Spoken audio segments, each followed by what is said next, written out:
Muito bem, nós estamos montando aqui em São Lourenço, São Lourenço, não é São Lourenço da Serra não, tá? São Lourenço da Serra é lá dos lados de São Paulo, né? Nós estamos montando aqui um podcast, vai ser muito legal, nós vamos falar sobre vários assuntos aqui em São Lourenço. E, olha só, o que eu quero falar um pouquinho aqui? Na questão de oficina, tá?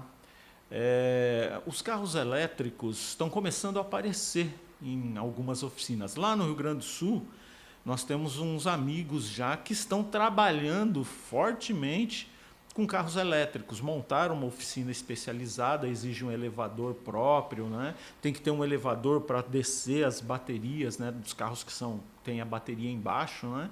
Então já está começando a aparecer alguns carros elétricos. E tem até algumas pessoas trabalhando de forma direta com os carros elétricos na garagem de casa, como é o caso do BYD, né? Já vi um camarada que desceu a bateria do BYD em casa. Né? Então, eles são, segundo consta, são mais fáceis de trabalhar. Né? Então já está começando a aparecer. Inclusive no meu canal já tem alguma coisa lá de carro elétrico, o híbrido, o Prius híbrido. Gente, é um carro fantástico. Eu recomendaria. Se você tiver uma grana, quer comprar um carro elétrico ou um carro híbrido, eu recomendo fortemente o Toyota Prius. Por quê? Primeiro, a bateria dele é menor e é dentro do carro. A única coisa que você não pode fazer é obstruir o filtro de ar da bateria. Ele tem um cooler e tem um filtro de ar. Você não pode pôr sacola, porque ele está do lado de dentro do carro. Você não pode botar sacola, botar roupa, botar as coisas ali na frente daquele filtro, porque se ele obstruir, com certeza você vai ter problema na sua bateria, no seu pack de bateria, tá? É um carro extremamente bacana, tem um painel fantástico, tá? E recarrega a bateria pelo freio. E eu sempre fui curioso, eu falei, mas como assim carrega pelo freio? Eu tenho os manuais técnicos em casa, comecei a estudar e quando apareceu o primeiro Prius para mexer, eu descobri que o sistema que carrega a bateria, na realidade, é no motor do ABS, porque quando você vai lá embaixo na roda, não tem nada de diferente. A gente imagina assim, pô, deve ter uns fiozinhos lá na pastilha que gira e gera energia e tal. Não, o freio é igual, muito parecido com o do Corolla mais antigo. É igualzinho, né? Não tem diferença nenhuma. Então, ele carrega a bateria pelo motor do ABS. É um negócio muito bem bolado, muito bacana. E existem registros de 1 milhão de quilômetros com esse carro com pouquíssimos problemas. Você vai encontrar muitos carros desses no YouTube, nos arquivos internacionais, principalmente nos Estados Unidos. Aquilo vendia mais que batatinha na feira, né?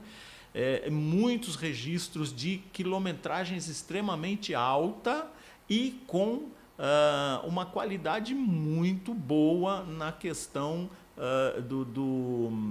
na questão da durabilidade, tanto do motor quanto do motor elétrico. Tem alguns cuidados básicos muito importantes. Primeiro cuidado muito importante é no líquido de arrefecimento do sistema elétrico que vai dentro do cofre do motor. Ele converte a energia, né, que é aquela coisa de alternado para corrente contínua e coisa assim, ele tem um líquido de arrefecimento com uma bomba própria. Ali tem que ter muito cuidado. Outro cuidado importante é no líquido de arrefecimento, que também vai para o câmbio, que também vai para o... que é o mesmo, né? Faz o resfriamento geral ali. É muito importante que você tenha bastante cuidado com esse sistema, tá? Para ele manter sempre refrigerado e sempre bem cuidado, né? Outra coisa é o sistema de ignição, porque quem faz o Prius, ele não tem motor de arranque. O motor de arranque do Prius é o próprio câmbio. O câmbio é que faz essa ligação, né? Essa coisa de ligar o motor à combustão. Segundo relatos de um dos Prius que eu fui buscar, você chega a fazer 24, 23. Um cliente me ligou falando, nossa, ele fez aqui 24, 25 por litro de combustível. Muito econômico, mas ele tem que estar bem cuidado. Ele apresenta no motor A combustão, ele apresenta algumas falhas na junta da tampa de válvula, costuma vazar, coisa simples, vaza para dentro do furo da vela, né?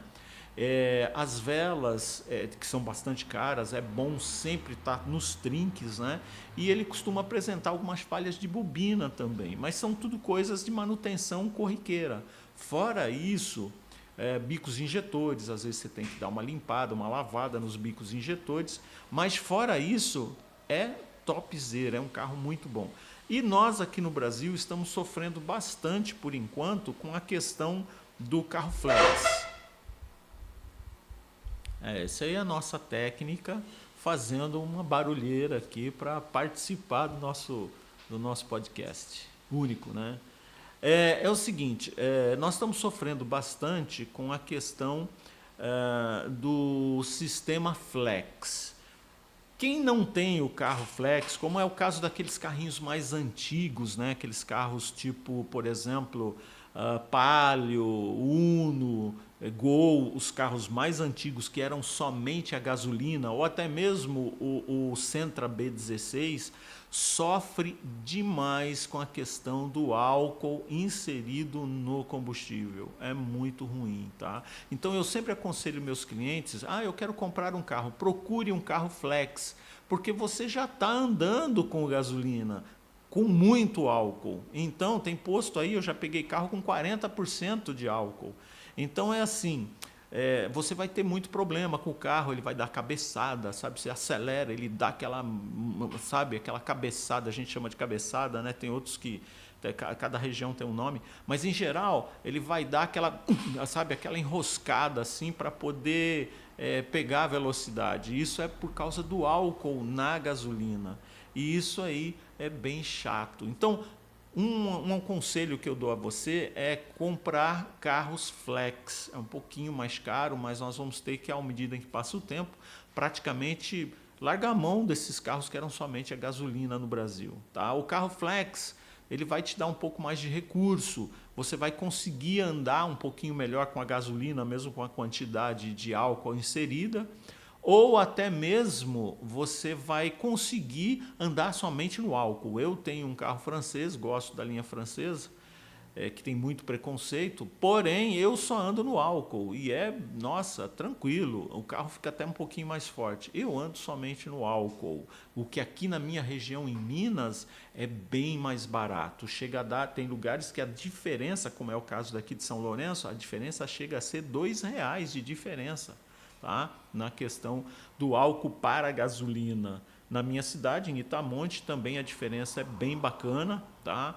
E para nós compensa o carro a álcool. De manhã ele tem que estar bem acertadinho ali com a partida frio, com os detalhes ali de partida frio, para você não ficar na mão. E se você ficar na mão, eu vou te dar aqui uma dica bacana. É meio gozado. O Gol, por exemplo, o Gol mais antigo, né? O Flex, por exemplo, você pega uma caneca d'água fervendo, joga em cima ali da admissão, o carro pega rapidinho no álcool, se ele estiver falhando, né, para pegar.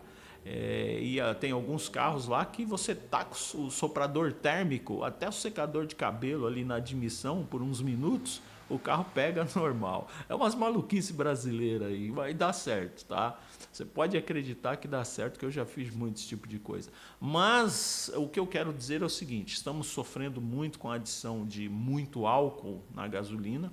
Os carros GDI sofrem bastante, não usem álcool nos carros GDI, tá?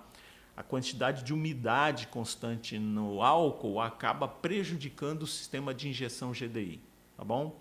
Então fica aí, nós vamos iniciar aqui os podcasts, tá? Nós vamos ter aí participação de alguns profissionais mecânicos também e a gente vai se divertir bastante aqui, tá bom? E também nesse local aqui nós vamos falar muito sobre construção civil, tá? Esse podcast está alinhado com uma empresa que é construtora, né? E eles vão trabalhar bastante essa questão da construção civil, meio ambiente e uma série de coisas, novas técnicas de construção civil, né? Então é isso aí. Aguarda a gente volta muito em breve.